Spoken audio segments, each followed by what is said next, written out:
Happy New Year, everyone. I'm Barbara Ham-Lee. Up next on Another View, Professor and Scholar Rashad Shabazz, author of Spatializing Blackness, Architectures of Confinement and Black Masculinity in Chicago. It's a fascinating look at how racism rears its ugly head through the use of living space, from the kitchenette to the prison cell to the politics of mobility and how the Black community is impacted. And it's not just Chicago. Shabazz posits you will find this in urban communities across America. Spatializing Blackness. We'll talk about it next on Another View, right after this news from NPR.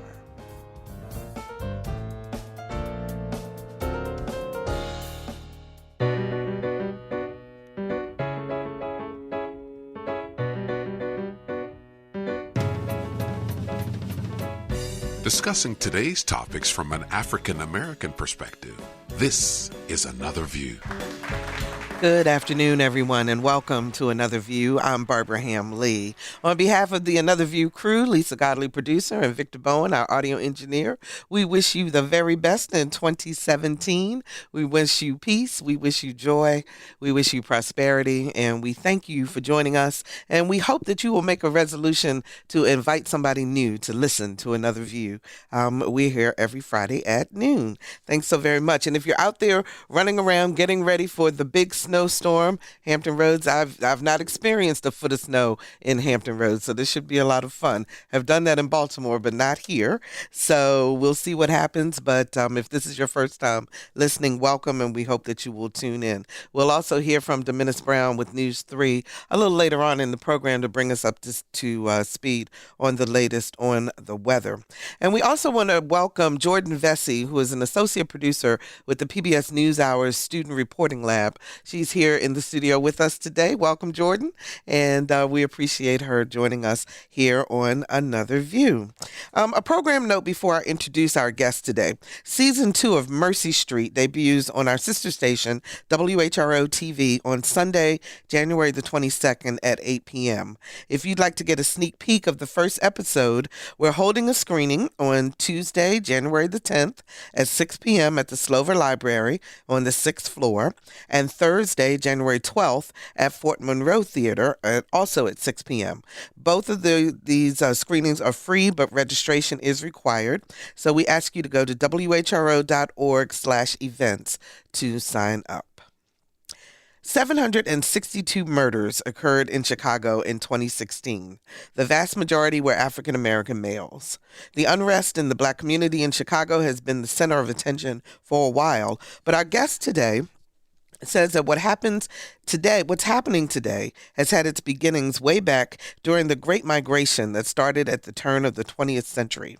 Rashad Shabazz is the author of Spatializing Blackness, Architectures of Confinement and Black Masculinity in Chicago. He's an associate professor and faculty head at the School of Social Transformation at Arizona State University, and we welcome him here to Another View, joining us by phone. How are you, Rashad? I'm good, and thank you for having me today. Thank you so much. So, when I hear that statistic of 762 murders in Chicago in 2016, I want to ask you from the start, is the ultimate goal of carceral power to get the controlled group to implode inside of itself? Because that seems to be what's happening. Yeah, that definitely seems to be what happened, and I think it's more of a consequence of containment. Carceral power, that process of containing people by using the tools and techniques of prison punishment, surveillance, containment, policing, was really meant to carve up the urban geography and the racial geography of Chicago in the early part of the 20th century, and to keep and contain Black people in very particular parts of the city. And the consequence of that has been that those geographies where the majority of Black people live, the South Side and the West Side, for example, I was born and raised on the South Side, not only were Black people physically contained in those places, but the economic geography, the quality of health, access to food and health care also declined precipitously in those communities. So the murder rate, the rates of obesity and heart disease that we see, the ill health that we see in those parts of the community, they're a consequence of decades of containment. Hmm. So now, and this is not just unique to Chicago, or is No, it? it's not. This is a national trend. It functions very differently in different cities. You know, it functions in LA differently than it does in Chicago, and differently in Chicago than it does in Philadelphia and in New York.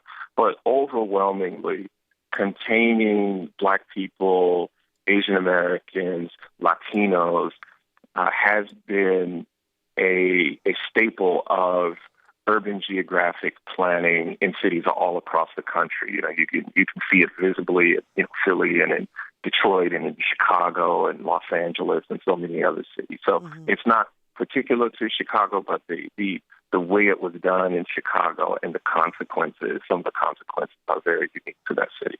Okay, so let's go back to the beginning then. We talk about the great migration from the South to the northern cities with the hope of a better life and a different job and to get away from Jim Crow. And Chicago was one of the major areas that received the most amount of people migrating.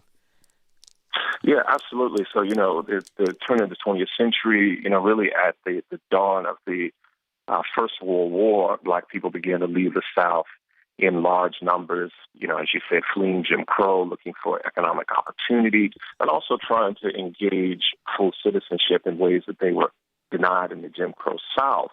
And Chicago became one of the major homes for people leaving the South in large part because of the industrial manufacturing in Chicago, but also the train lines.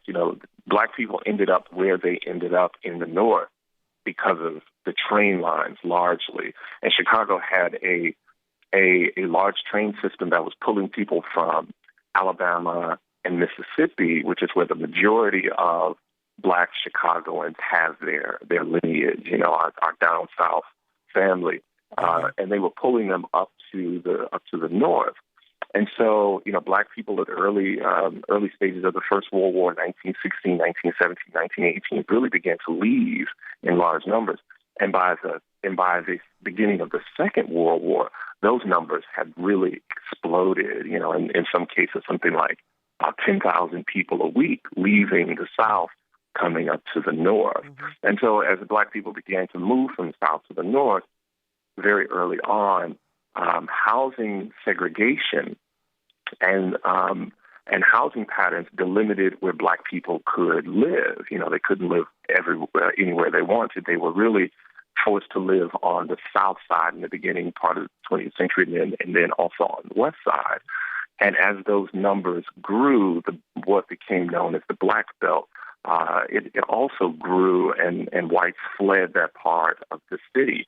And, from the early part, Black people were sort of housed in certain communities, and those communities had less access to transportation, less access to healthy foods, and less economic mobility. And those caused significant problems in terms of, quality of life, longevity of life, health, and so on. But at the same time, there were also immigrants from other European countries coming in to Chicago, right? During the same right. period, but they were treated differently.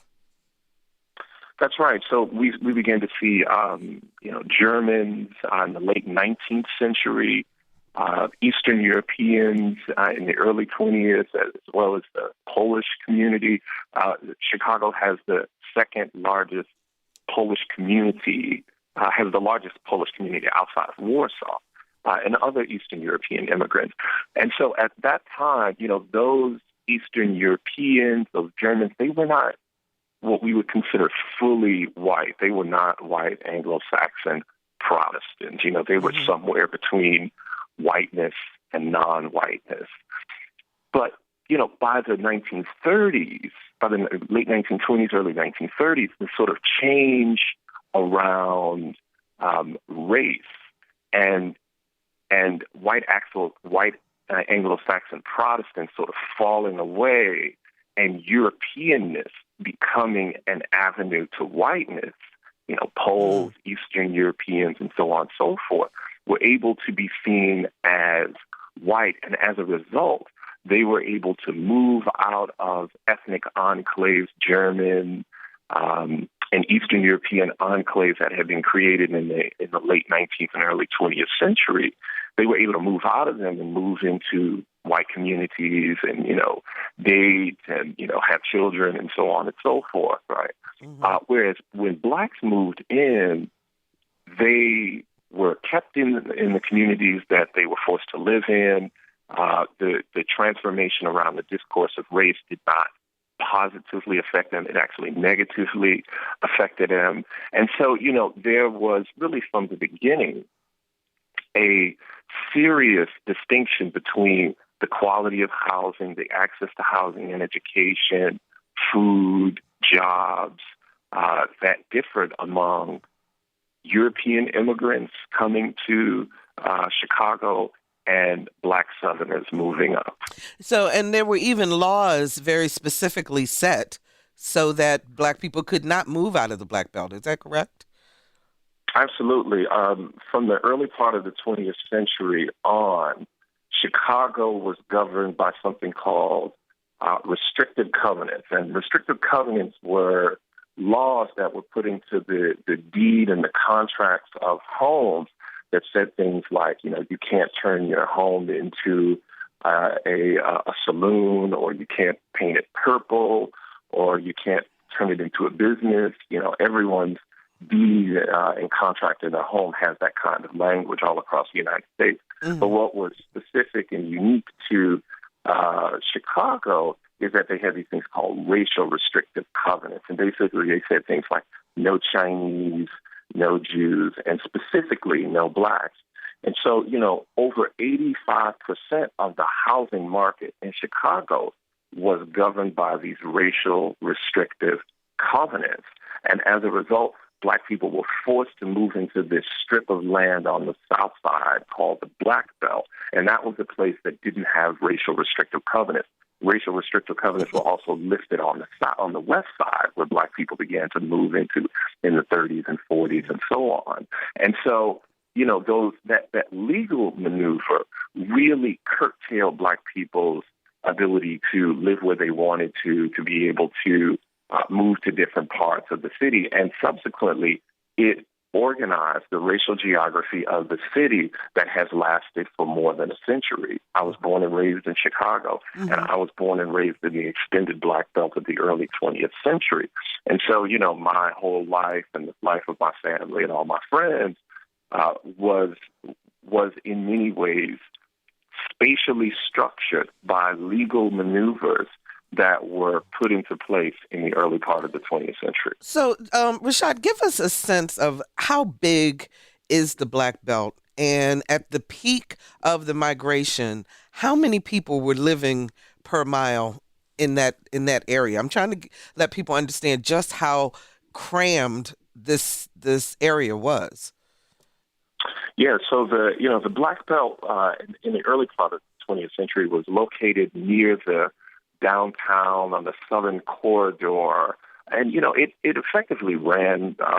It was maybe about a mile wide, close to a mile wide, and just a couple of miles long. It was called the Black Belt because it looks like a belt. It's just a little bitty strip of land.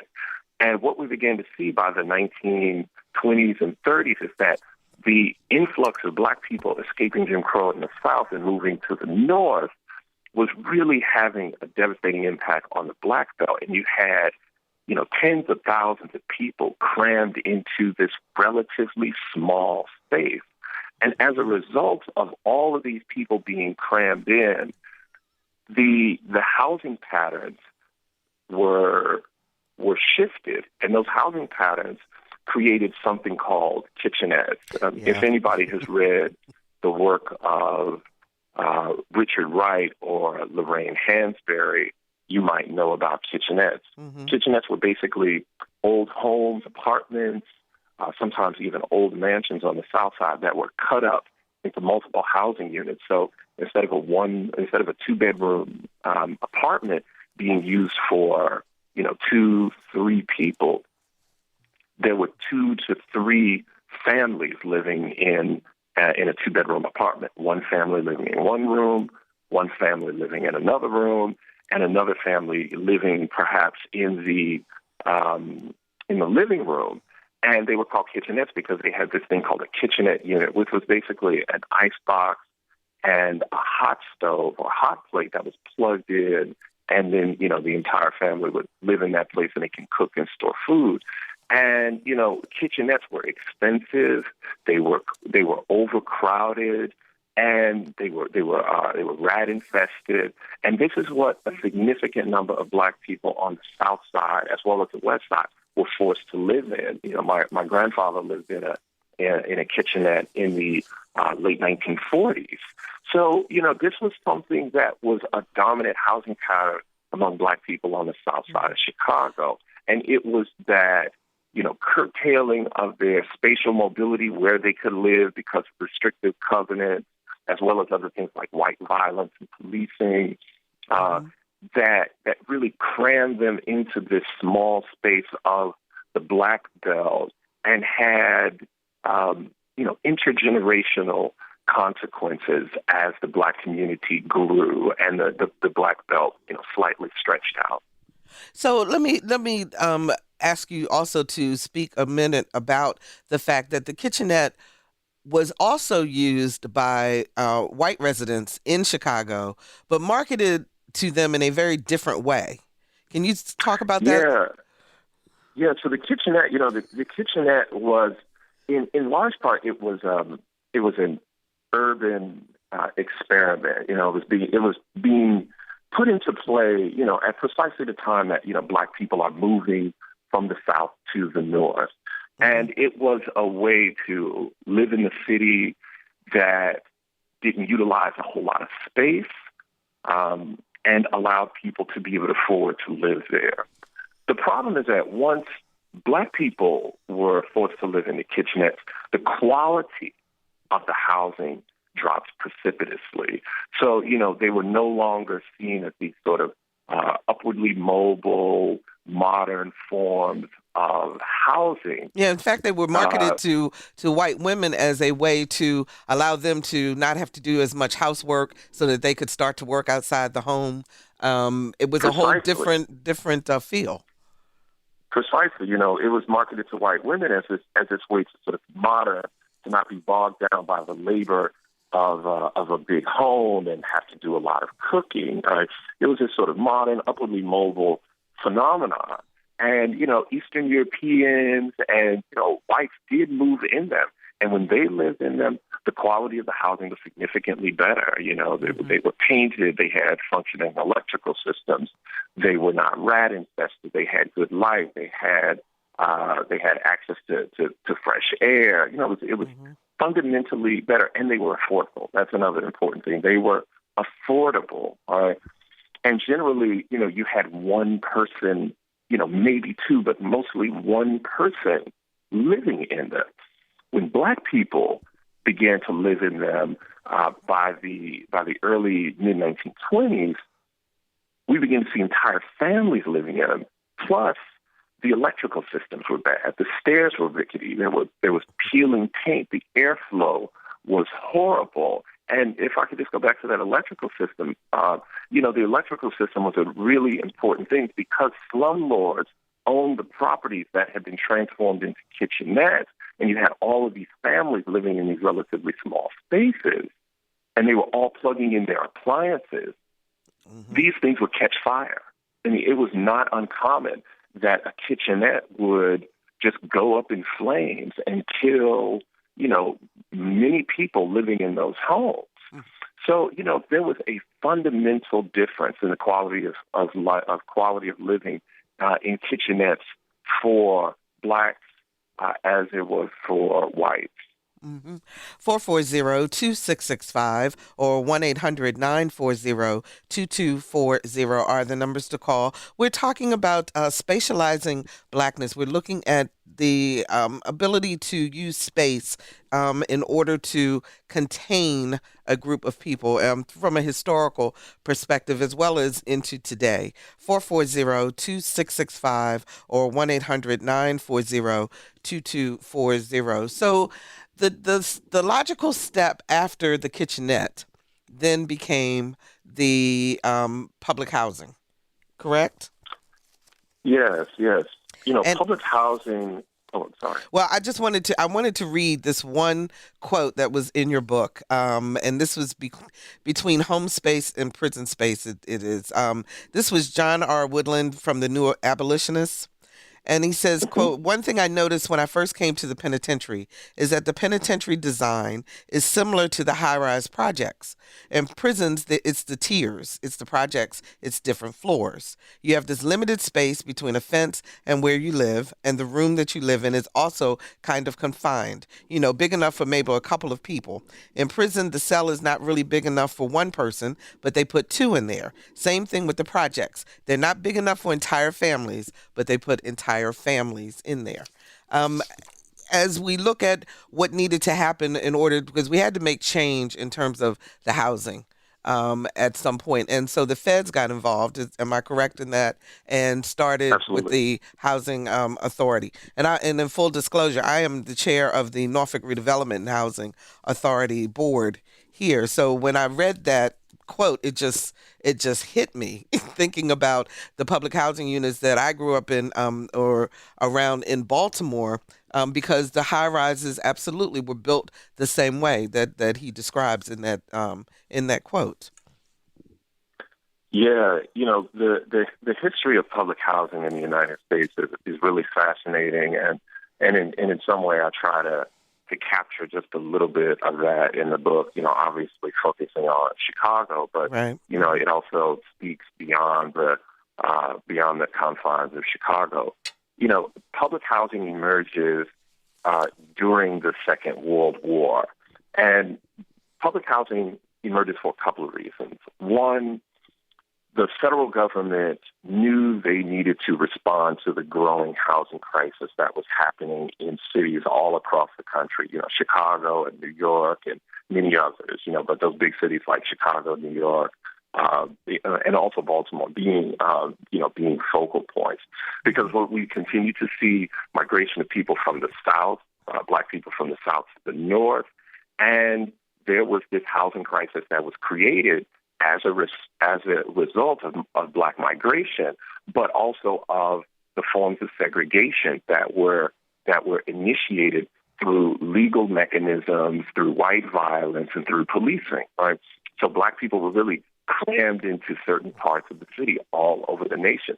So the federal government begins to respond to this, right? And their response is public housing. Now, public housing was really meant to be temporary housing. It was not historically meant to be long-term, intergenerational housing, which it has become.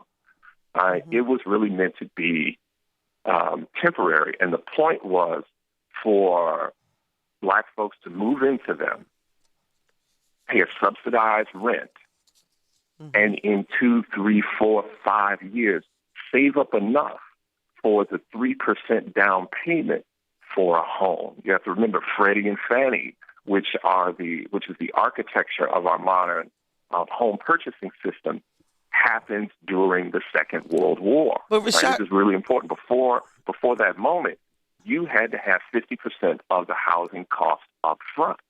wow. Right? And that's why only the wealthy were able to afford to buy homes in the late 19th and early 20th century. And It was not a general phenomenon. and even when if they saved up the 3%, the covenants were still in place or not in terms of where they could Precisely. move. Precisely. So the covenants are in place. So they're also forcing them into this sort of extending, in the case of Chicago, an extended black belt that began to move, past 29th Street or 32nd Street, down to moving into 44th and 51st and so on and so forth, right? Mm-hmm. But, so the housing projects, they're meant to be this temporary form of housing. And then we have something that was perhaps unexpected. We see the demise of that post-war economy that begins to happen in the late 1950s and early 1960s.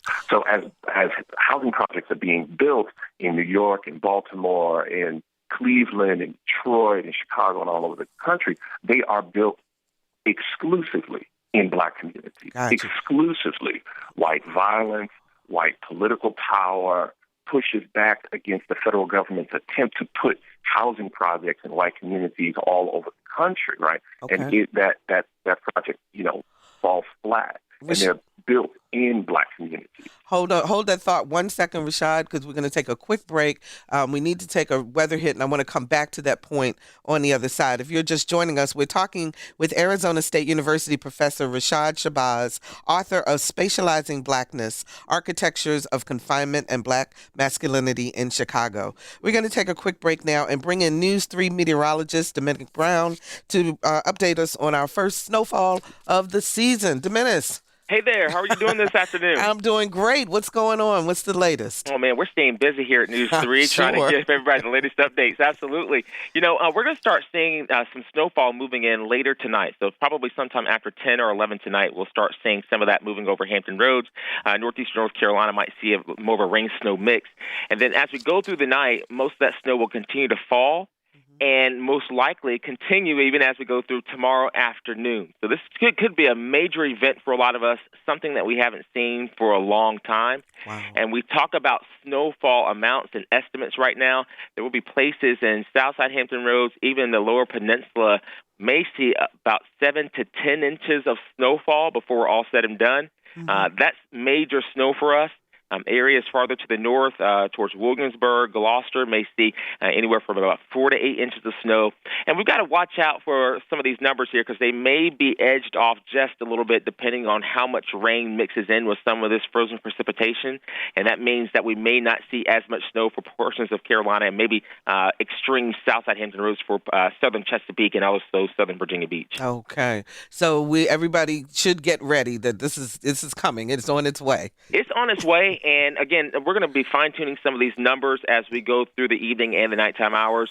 But from what we've seen and what we have been forecasting as well, that we'll likely see this as a potentially crippling situation for some of us. And not only are we talking about snowfall amounts, but we're also talking about a lot of wind. And this could make for conditions to be even worse. Blustery conditions, wind speeds around 20 to 30 miles an hour tomorrow, gusts to around 35 or even higher.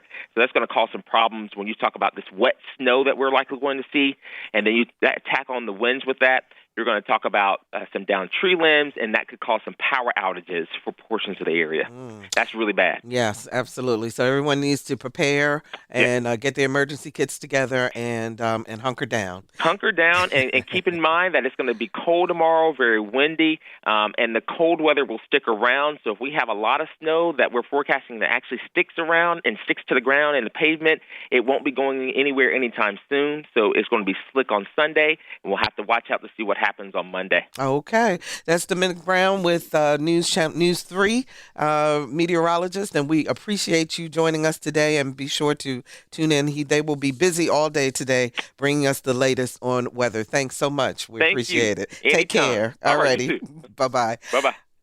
We're back. We're talking with Rashad Shabazz, the author of Spatializing Blackness, Architectures of Confinement and Black Masculinity in Chicago. And we're going to take a call, Rashad, from Mike in Hampton. Hi, Mike. You're on the air.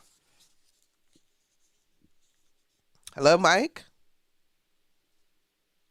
Hi. Good afternoon. Hi. You're on the air. Okay. Could your guest talk about the real estate and builder companies and their CEOs receiving a larger piece of the income pie with the backing of big bank and business for the past 50-plus years? Homeowners can't afford the maintenance on a new home. My father got a 15-year loan. I had a 21-year loan. My children have to do with 30-year loans. It seems like that industry is getting a bigger piece of our income pie and making it harder for us.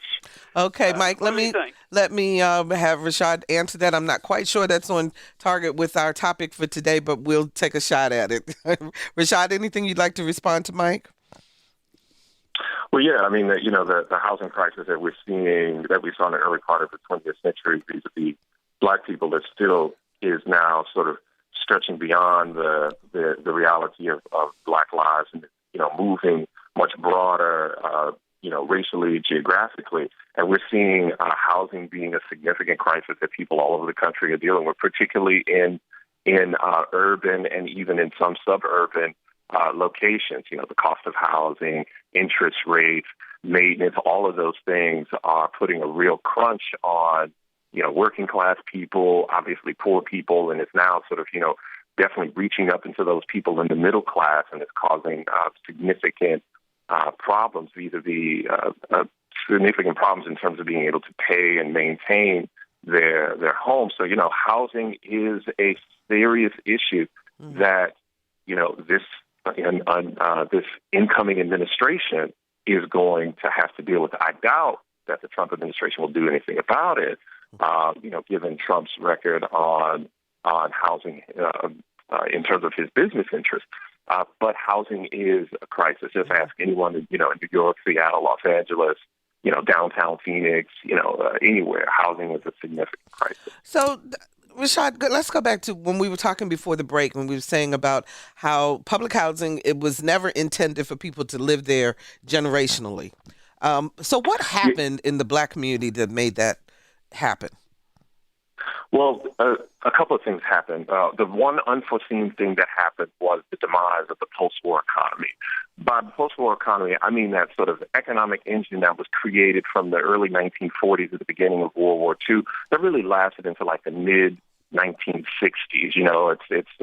It's been documented in popular culture and shows like The Wonder Years and I guess Happy Days, and even more recent television series like Mad Men. That economic engine that created the suburbs, that gave rise to highway construction, that created the concept of the modern middle class. That economic engine began to really disappear by the mid 1960s, and so as black people begin to move into public housing in the late 1950s, early 1960s, 57, 58, 59, 60, you see all these public housing being built, specifically in Chicago and in other cities. As they're moving in, the quality is better, they're bigger, they're actually cheaper than a lot. They're either cheaper or the same cost as some of the kitchenettes in Chicago. Mm-hmm. And so, it was this moment of glory, right? There's all these, fascinating books written about, but still in the Black community, called, when public housing was great, and then by about 1964, we began to see the economy shifting. Now, this economic shift is happening in large part because domestic corporations are no longer willing to support its workers. And they decide, as a pushback against the union, which were providing people with stable, substantive wages and benefits, that they would ship those jobs to, OSHA-friendly, union-free zones, both in the U.S., but particularly across the globe. And so when U.S. Steel and all of these other manufactured jobs disappear, what that does is it throws millions of people across the country out of work, but particularly Black people who were depending upon that industrial manufacturing and the industries that were set up to serve that industrial manufacturing. When they get thrown out of work in 63, 64, 65, 66, we begin to see significant crisis, right? Because, when there's an old saying, when white people catch a cold, Black people get the flu. Yes. And that's what happened, right? Mm-hmm. And so, white working class caught a cold, right? And it was, it was severe and it had deep implications. White people got black people got the flu. In some cases, they got cancer. And they were never what able to happened recover. is that it devastated those communities. Wow. Right? Let's see. And then you mix that with the mechanisms of containment that were thrust upon those geographies. Right? So when we see the Robert Taylor homes in Chicago, which for a while was the biggest housing project in the world, when we see the Robert Taylor homes and Stateway Gardens and Ida B. Wells and all these other places go into crisis in terms of, we begin to see higher crime rates and theft and all of these things that happen when poverty emerges, what the federal government decides to do with the backing of the state is to, instead of responding to that with things like, education, training, jobs. They respond to it with policing. And they effectively deploy mechanisms to contain all of the instability that is happening in those projects, within those projects. So we see gates and bars and chains and police, and we see surveillance cameras and turnstiles and bulletproof glass. And it was in effect to contain the instability that was happening in those projects. And then those projects moved from being this kind of, home place where people were trying to create a life for themselves and, do better for themselves into a kind of carceral or prison space where they were effectively contained in those locations. Let's talk to Heather from Virginia Beach. Hi, Heather. You're on the air. Yes, Barbara, I just want to congratulate you and thank Rashad. I will cry. This is so brilliant, thorough. The obvious, but so glad he pointed out the comparison between the prison cell and the projects. People that are denied access to beauty and nature, people who are crammed, people who are just in a permanent demise economically. With that, I mean, anybody who watches and experiences Lorraine Hansberry's A Raisin in the Sun and does not see the tragedy of that, it is a programmed denial of economic thriving. And I am so glad that Rashad is so thorough and focusing on Chicago, and anger, frustration, violence is a direct expression of being contained and having a loss of freedom and freedom of will and freedom of rights and opportunities. And I just applaud this program so well. Thank you. Thank you very much, Heather, for your call. We appreciate that. So, Rashad, to pick up on... Heather's absolutely. Point Go quickly? ahead. Absolutely. Yeah, Heather really hits the nail on the head. When people are contained, no matter where in the world, it produces deep forms of frustration and anger and resentment. And when people are contained, outside of officially marked, carceral zones or prison zones, when they're people are upset and frustrated when they're contained in jails and in beauty homes and in prisons, right? But when you are supposed to be free. And have mobility and access, and you find those mechanisms of containment encroaching upon your daily life, it produces deep frustration and anger and resentment. And we see this in the writing of Bigger Thomas by Richard Wright. Richard Wright is writing about how angry and frustrated that Bigger is because of his cramped containment in those kitchenettes.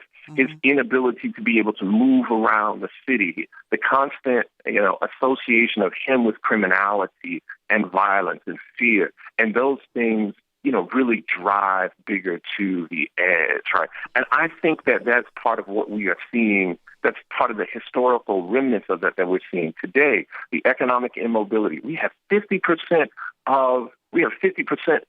Black male unemployment in Chicago right now. 50%, right? The economic immobility, the spatial immobility, the kind of cramped confines, the ubiquitous policing, right? And then you add that with these, notions of masculinity that, many of these men are adopting. That they should have economic mobility. I wanted to ask you about that because you posit that there is a change in, or that this affects Black male masculinity. Can you explain a little bit more about that?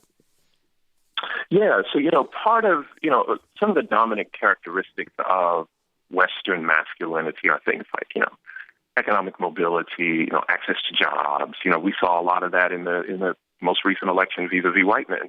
Mm-hmm. Spatial mobility, being able to go where one wants to go. Some of those kinds of performances of masculinity are things that Black men and other men of color have attempted to adopt. The problem is that economic mobility and spatial mobility, for example, have been denied in terms of housing and access to jobs. And so one of the things that does is it creates frustration and anger. So as a response, these men create a different kind of masculinity, right? They, because they're denied these dominant notions, they create alternative ones, and they utilize those things that are readily available. Specifically their body, and things like toughness, being able to negotiate forms of conflict and violence that may occur within the community, become really important notions and performances of Black masculinity. And we have really been seeing a sort of steady upward. We've been seeing the emergence of this, really throughout the 20th century in terms of Chicago, but it really begins to spike in that post-World War II era, the 60s and 70s, because of the demise of economic immobility and the containment of Black people into certain parts of the city. Wow. And, the instability that's created in parts of the south side, the west side of Chicago, Bronx, Harlem, you name it. It has given rise to a way for particularly, but not exclusively, but particularly young Black men to be able to negotiate that and to develop a notion and sense of masculinity that responds to that, right? I think we really saw, in terms of the sort of iconography of that, we really saw that manifest in someone like, I would say someone like Tupac, really, manifest that whole notion of being able to survive and negotiate violent conflict, being this, tough, performing a kind of toughness, right? That's really captured in the latter part of the 20th century. But the genealogy of that, is really in the early part of the 20th century. And so masculinity becomes a really important aspect because Black men begin to respond to the forms of carceral power that they are confronted with very differently than women, for example. Men, anger becomes a way of responding. Hostility becomes a way of responding. Resentment, running away, all of these become ways of responding to this. And that also affects then the nucleus of the Black family. And how Black men then are perceived within society as a whole. I can't believe we've only got about 4 minutes left. So I want to ask you very quickly to, while we presented the issue, and you present some solutions also in your book.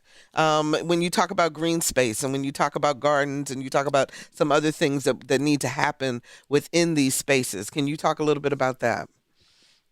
Yeah, so this actually kind of goes back to, Heather's point. But, when you have people contained, again, it produces resentment and anger and hostility. Mm-hmm. And one of the things that activists and scholars have been really talking about is the importance of having landscapes, aspects of the community that really sort of shake off the chains of containment and create spaces of engagement and transformation in those communities. And so green space is one of them. Chicago, like many Black communities around the country, they have food deserts. Mm-hmm. And it's, and those food deserts have significant impact on their bodies in terms of obesity, cardiovascular disease, all of those things. Green spaces, particularly agricultural green spaces, are a way for poor and working class people to get access to healthy fruits and vegetables in their community that is affordable, right? Mm-hmm. And that is one way to really begin to respond to all of the impact that containment and poverty has had. Green space is also, and this is, coming from a, rather nature-averse person, green spaces also have positive mental impacts. Mm-hmm. The humming of birds, the greenery of grass and bushes and trees, creates a place where community members can gather, family members can gather, people can exchange and meet and do so in a tranquil environment. And by not having access to spaces like that, particularly among poor and working class people of color, but poor and working class people in general, it has a negative impact on their quality and quantity of life. Mm-hmm. So one of the things that we can do, right, and this is, and poor and working class people can do this, right? We don't need, developers or outside people to come in.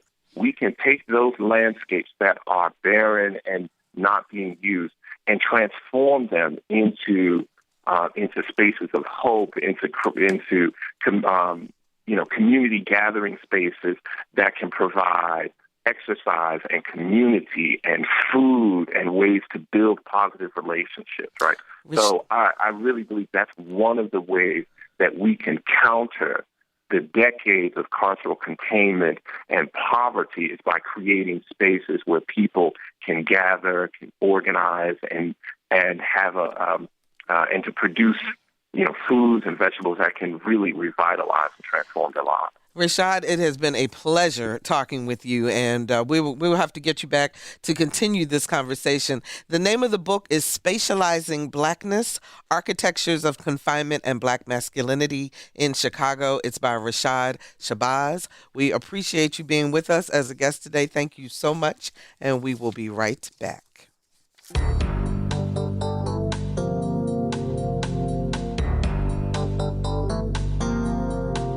Hi, this is Essie Patha-Murkerson from Law and Order. You are listening to Another View at 89.5 WHRV.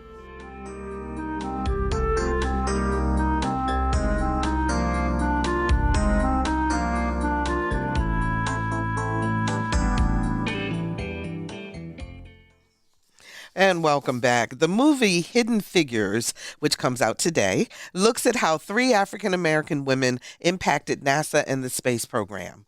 The women pushed past racial discrimination and sexism in the workplace to take their place in American history. But while the movie focuses on just 3 women, there were dozens of Black women using their math skills to ensure NASA continued to soar. Our Lisa Godley sat down with aerospace engineer and mathematician Christine Darden about her journey as one of NASA's human computers. I did not like being called computers. But like all of the women who worked in the computer pool at NASA Langley, Christine Darden carried the title of human computer, reading, calculating, and plotting data. Her story is one of several untold stories captured in the Margot Shetterly book, Hidden Figures, now being played out on the big screen. You're a computer at NASA. They let women handle that sort of... Yes, it's an uphill battle. Yes, they let women do some things at NASA, Mr. Johnson. And it's not because we wear skirts. It's because we wear glasses. Christine came to NASA some 15 years after Katherine Johnson, who was played by Taraji P. Henson in the movie. But Christine is quick to point out that things really hadn't changed that much when she arrived in the late 1960s. They assigned me to this computer office, and it was in re-entry physics. And the engineers would just come in with their equations, and they would say, I would like a computer program to solve this equation, and so I can get a plot or a diagram or something from it.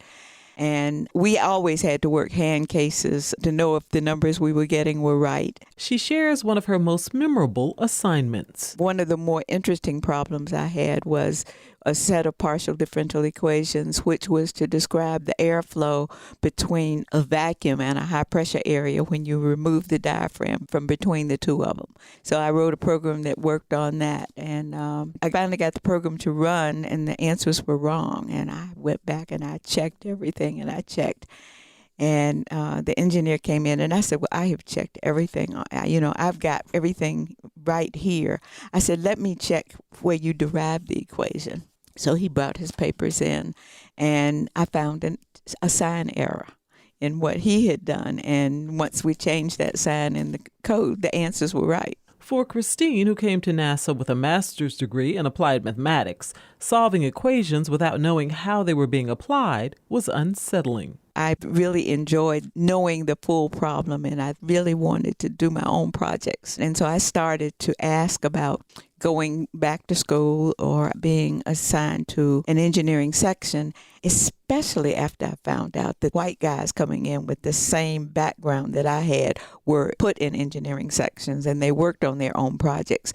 While in the computer pool, for the most part, it was pretty dead end. You might get put down as second or third author on a report for doing the code itself, but you didn't get promoted. So Christine Darden spoke up. I went to a director who was like 2 or 3 levels up and said, I'd like to know why men with the same background I've had were put in engineering sections and the women are put in dead-end jobs. And he said nobody had ever complained about it before. I was put into an engineering section. I got a promotion based on that meeting, I think. And my first assignment was to develop this sonic boom minimization code from a technical report from a couple of professors at Cornell University. But even going from data analyst to aerospace engineer, she found that some things remained the same. If you answered the phone for the secretary, of course you were the secretary. Or if you were in a meeting, you were there to get them coffee. So there were mistakes made like that. Now, decades later, after receiving more than a dozen awards for her work, Christine Darden reflects on her time at NASA and smiles as she watches the world learn the story of the human computers who helped NASA soar to new heights. It's exciting because nobody really knew what we were doing at NASA, and that seems to have grabbed everybody's attention. For Another View, I'm Lisa Godley. So if you get a chance, go see the movie Hidden Figures. It will definitely lift your spirits.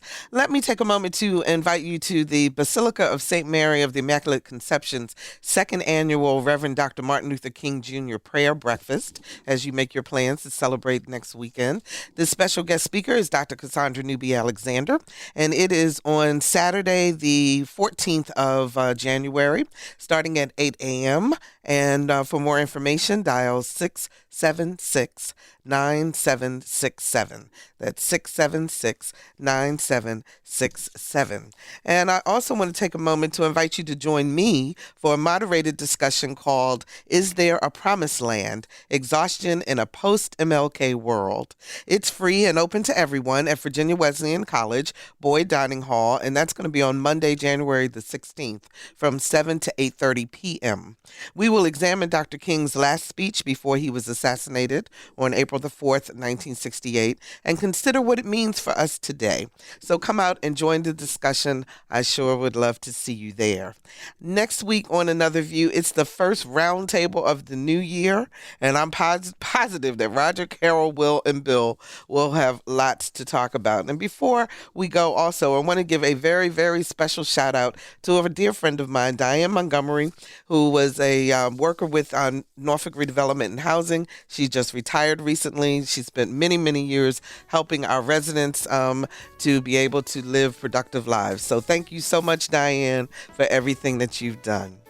Our theme music was composed and performed by Jay Sennett. Lisa Godley is our show producer.